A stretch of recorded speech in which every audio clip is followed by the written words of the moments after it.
Coming up on this week's episode of Check Your Balances, we talk about the things that we would change in the tax code if we had a magic wand and the ability to change them. Stick around, that's coming up next. Check Your Balances is a show produced and owned by Craftwork Capital. The views expressed by the hosts and their guests are personal opinions and should not be considered personal financial advice or the opinion of Craftwork Capital.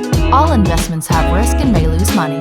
Consult with your financial advisor, tax preparer, or attorney prior to implementing anything discussed, and please do not use this show as the sole basis for financial decisions. Welcome back to another week of Check Your Balances. I am Ross Anderson, joined as always by my friend and co-host, Dan Maseka. Good to see you, my friend. Good to see you too. We're here for another week, and we are talking taxes. It's our listeners' favorite topic. I think it's probably one of our favorite topics, honestly. I like all of our tax episodes. I'm just always terrified that we are going to bore people to tears. Yeah, I mean, it's the beginning of the year. Taxes are top of mind for me personally, at least, because I have to get all the books in order for the multiple businesses I'm involved with and then deal with personal taxes on top of all that. So I've been knee deep in taxes. So it's only fitting that you and I are here talking about taxes and, in fact, complaining about taxes, which is probably my favorite thing to do. We love to complain. It's a joy for us. It really is. We love to complain about different things, and that's what we're going to do today. It's in my DNA. It makes me happy. Everyone tells me to calm down, but they don't understand that it does bring me joy. This is what I want to be doing. If I have nothing to complain about, I feel almost uneasy and anxious. So I'm like the Larry David in my household. Which is fitting because where is your Larry David? That's not right behind you, is it? It's that way, right there.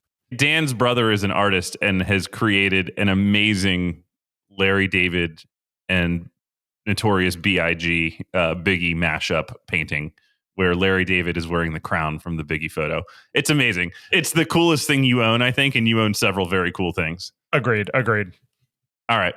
So the way we wanted to frame this today was looking at the U.S. tax code, looking at what we all deal with every single year. Now, if you're a business owner, you know this stuff gets very complicated. We just had to issue 1099s. We just like all sorts of different filing dates and just all this like stuff that you have to remember and do and know to effectively navigate our tax code.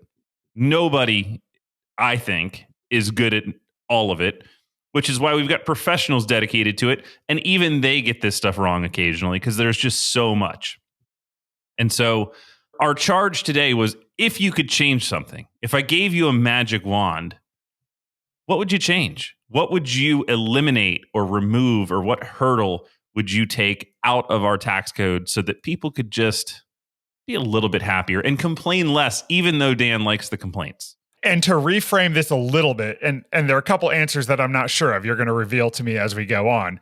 But I don't think this was like major overhaul. We're starting from scratch. This is like, let's extract one thing that is just unnecessary from the tax code to make life just a little bit better for us. Correct. Yeah, because when you see people talk about this and they'll say things like flat sales tax and just like all these things that would simplify it or be able to file on a postcard, we're not dreamers in that way. We're dreamers in a very modest way where it's like, if you could just remove that one like lump in your pillow so that it's not sitting the same way, and you're like, okay, well that feels a little bit better. I'm appreciative of that. That's really what we were asking about. Right. This is finding a dollar in the street and not winning the lottery. Correct. Oh, that's a great analogy. Nice job. Thank you. I came up with that right now. I want to start because we tried to talk to a few different folks about this, some that are way more informed than us. So I reached out to our old boss. Shout out to Motley Fool Wealth Management. Shout out to Megan Brinsfield, who her nickname at the Motley Fool was Taxi Pants. Well-deserved nickname. Correct. CPA, a background in public accounting, but and I mean this in the best way possible, a super tax geek. We were at a continuing education event. I don't know if she remembers this, but there were very like well-credentialed speakers up on the platform, and she had a question and the way they answered it was like slightly incorrect. And I saw her go toe to toe with them.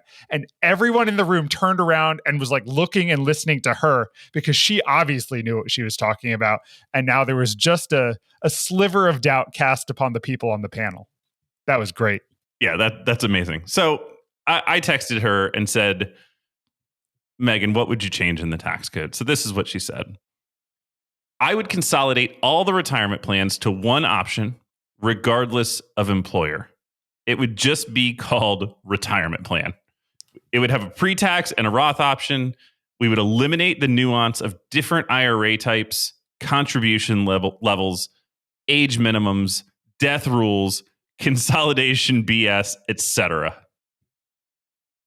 I feel like that could be the end of the show right here. We could stop there, but what a beautiful answer that if we all just had one retirement plan option called retirement plan and it worked the same for everybody, you and I would do 3 shows a year. We would have nothing to talk about.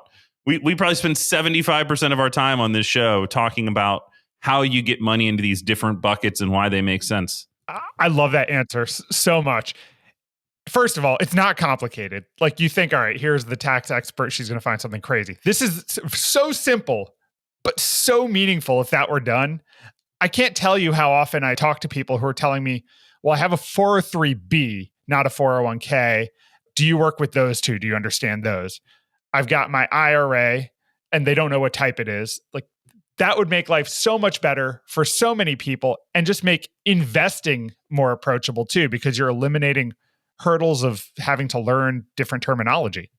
I agree. Yeah, that's the unfortunate part about leading with that is that it's going to probably overlay onto several of the other ones that we have today because it's so all-encompassing and so good. So I agree that would eliminate so much confusion and quite frankly, probably a lot of jobs that are people that are being paid to explain this to people. Dan and I amongst them. Hopefully we add value beyond that and that you're listening to this show for a reason, but that would absolutely simplify things in a meaningful way. Likelihood of that happening one day in our lifetime on a scale of 1 to 10? Oh, 0. 0. Okay. Absolute 0. I also think as close to 0 as could be. Yeah, no, I don't think that's going to happen. I wish I was an optimist in that way, but no, I don't believe that that's what's going to happen. This is taxes. There are no optimists allowed. There are no optimists. All right. So shout out to Megan. Thank you for your response. We also asked our own Matt Trogdon, who has appeared on our show several times. He is a CFP and works with us on a daily basis. He has to deal with me and Dan. The change he would make would be to remove the Roth IRA contribution income limit and close the backdoor Roth loophole, saying that it would save us planners such an incredible amount of time. So it's in a similar light, right? And I think that's a very specific one. And quite frankly, one that actually, I'm not going to say zero optimism there. I think that could be done. Right. If the IRS is going to say we will not pursue backdoor Roth conversions, they are functionally saying we are not really caring that there's an income limit on the Roth IRA. We're already doing that. We would basically just be clarifying a point that is functionally how our tax code works versus legally how it is written, which is that you are not allowed to put money into an IRA of the Roth category if you make too much, unless you follow this convoluted multiple step path that only some people have access to. Why do we care about that? Yeah, like that would be, I love that answer because that I actually believe could happen. And this is an example that I think happens a lot of the tax code never really like taking away anything it's put in before, but rather building layer upon layer on top of it. So if Roth conversions are allowed and you can't make a direct Roth contribution, there is a way to get money into a Roth even if you can't contribute because they've permitted conversions now, and they're not going to take away this other piece. They're just going to continue to build and build until we have cities upon cities, which is why I think Megan's thing won't happen, because you would need to wipe out a lot of existing infrastructure there that I don't think they're willing to do. Correct. I mean, when you get into like 401k plans that have like testing and ERISA, anyway, I could, just looking at your face when I said that, like the frustration that happens for a business owner that has to go through like top heavy testing on an ERISA 401k plan if they're not doing safe harbor. Like totally ridiculous. I mean, I'm happy to be a part of businesses that are offering 401ks to our employees. We do safe harbor matching with the goal of eliminating all this nonsense. And the questionnaires I still had to complete. This was our first year with a full year of a 401k in place. And I had to do all these checklists and submissions that I thought I would be getting out of by offering these matching components. Nope. Still tons of nonsense to check the boxes, but I guess that's what we're here for. It's ugly. All right. So we've got, I think, 2 more where we've asked folks for some input. When Kelly Phillips Erb was on our show talking about Moore versus United States, we asked her the same question. And let's see if we can play that clip. I'm going to run the audio right now just for us. And if for some reason we can't play that clip, we will just work from this one. So what I would change is the income limit on student loan interest. I actually find it to be insanely low for no reason. I think it's also very odd that it is the same for a couple as it is an individual. So, the limit never changes, right? Or how much you can deduct never changes, whether you're one person or two, which is odd because in other parts of the tax code, we actually would double it for a married couple.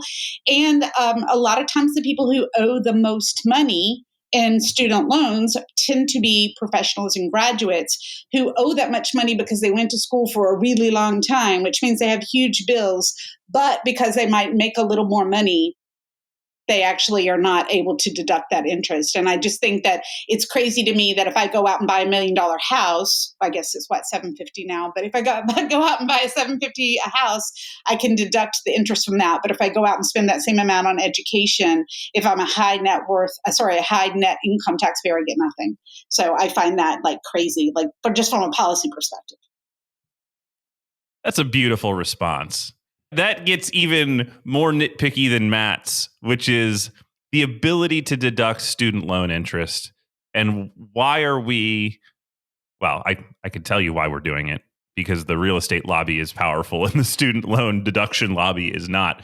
But why are we giving this incredible tax break for real estate loans and punishing people that have invested in their own education and are otherwise already burdened by high levels of debt that is kind of choking the country out? Yeah, absolutely. I mean, so the deduction cap is $2,500, whether you're filing as a single taxpayer or filing jointly. That's the maximum that you can take as a deduction on your student loan interest. And the income phase out happens fairly quickly. And you and I have seen people with 6-figure student loan debt. It doesn't matter if you're a professional earning a lot of money. Like Kelly said, you've probably went to school and took on that debt so that you can achieve that level of income. Student loans can still be crippling for you at that level, and you basically get no benefit at all for paying those back.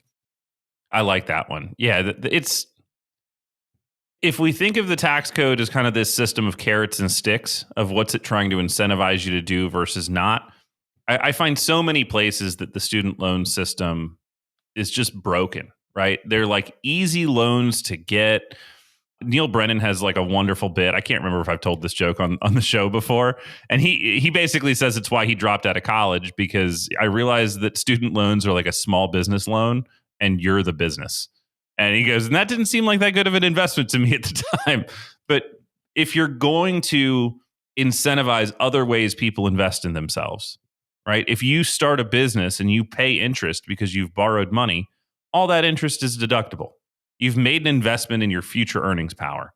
That's really what a student loan is, to not allow people to deduct that interest when they've made the investment in their future earnings power. It's bad enough that even on federal loans, you're paying high interest rates on money that can't even be eliminated through bankruptcy. But then to not let people deduct that interest like a business otherwise would, when functionally that's what it is, I love that point.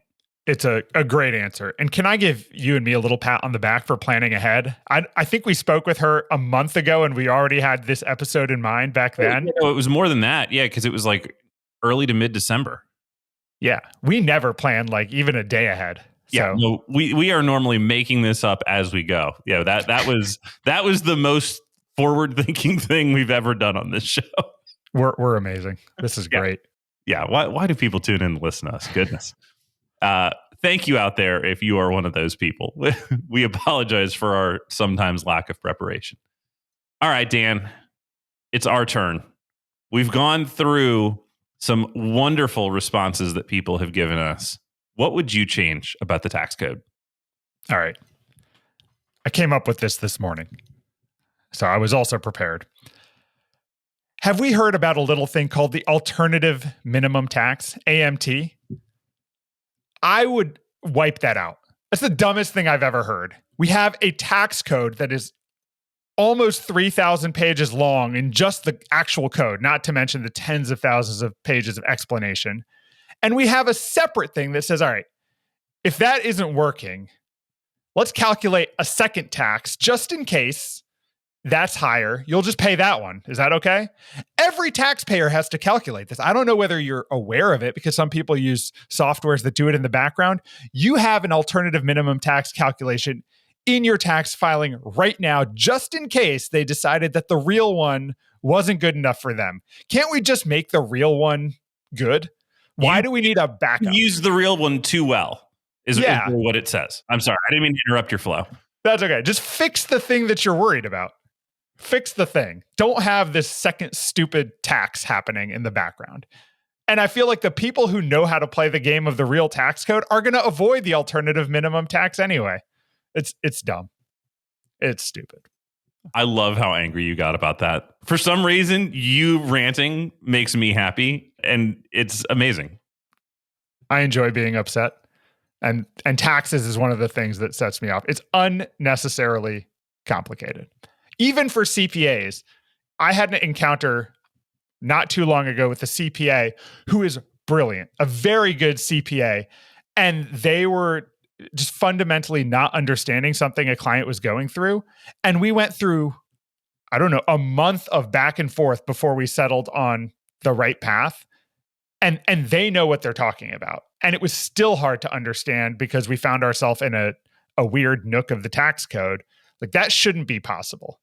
It shouldn't be that complicated to comply. I agree with you. Okay. It's time for mine. Now, I think when we started this process, mine was very similar to Matt's. I think my first thought when we came up with this idea was to close some of the Roth IRA loopholes because it's this thing we talk about. It's this like aspirational bucket to get money into. I still agree with those points, but let's talk about Social Security. The fact that Social Security is funded exclusively through a payroll tax and the way that that works is the dumbest thing on the planet.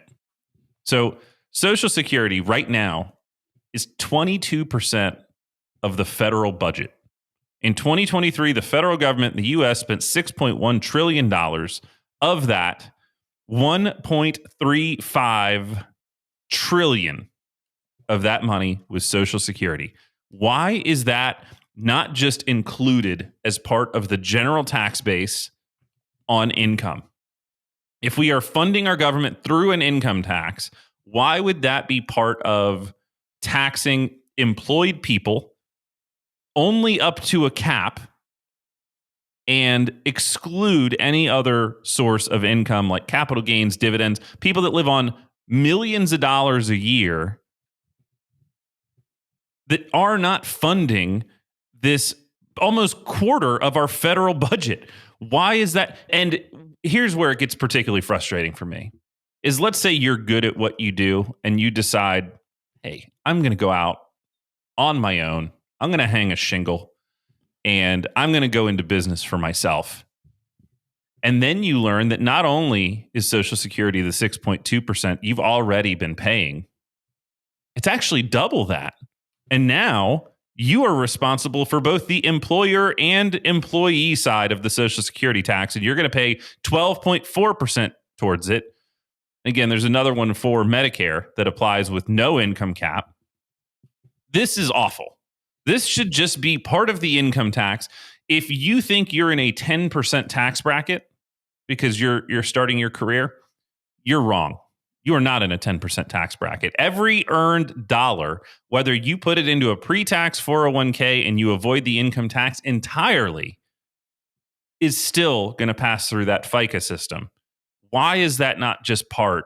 I mean, it like literally when you include Medicare and Medicaid, it's like half the federal budget. Why is this not just part of the tax base that we have to fund it separately in a way that only screws the people that are actually trying to earn a living and working? That's a crazy separation. It should just be part of the regular budget.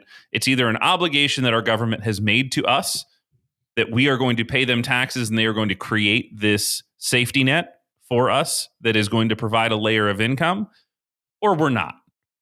Let's either do it or not. But don't make it its own separate thing where then we have to argue about whether it's funded or not and whether it has any money because we gave it its own separate stream of income that is quite frankly not going to be sufficient in the near future. That to me, it screws only people that are working and earning an income. It exempts people making enormous amounts of income, even though they're paying a higher level of income tax on that piece. It's confusing and it hurts entrepreneurs. All things I hate. Before we hit record, I actually asked my wife if she had an answer to this question, and she said the self-employment taxes. So I think she's thinking along the same lines as you, because it is a surprise if you're going into business for yourself for the first time. Social Security being a separate line item, I think is a failure for the federal government because now they have to, hope that the wage base stays intact and keep managing that as a separate part of their budget rather than just lumping it into all the other things like I think would be better. It also sucks for people earning. It's hard to understand as a worker too, because in your mind, you think, all right, this is my salary.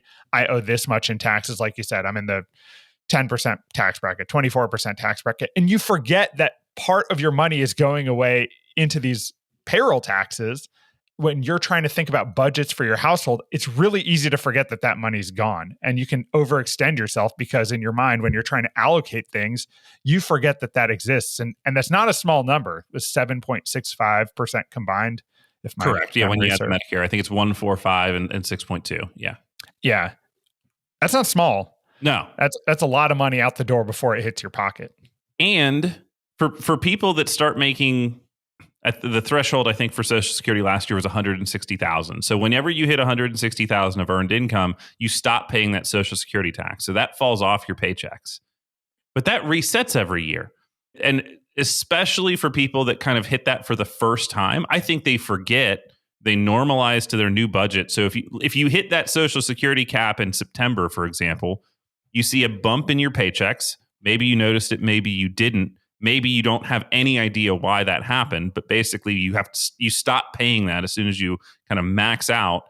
And then it comes back in January. So you go through the holidays, you spend a bunch of money, you run up your credit cards buying stuff for your family, and then your paycheck in January is lower if you weren't like prepared for it. Now, people that have been through that a bunch, they get used to it. They know it's coming. But the first time or two that happens, I hear all the time that catches people by surprise. That's a super stupid thing that we do that shouldn't be there. That shouldn't happen. This has been a wonderful discussion.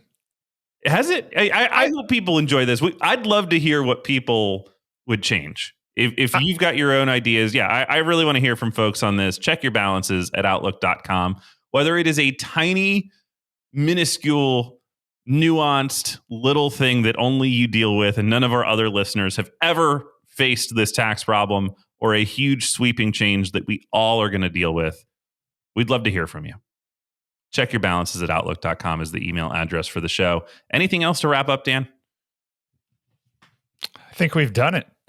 I'm excited for the next month of Check Your Balances. I will add that we love getting new listeners and we love engaging with people in different ways. So please share the podcast if you enjoy it.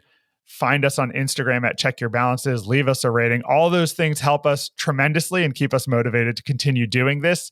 If you haven't checked out our YouTube, we have a YouTube channel that's you can see Dan's prison.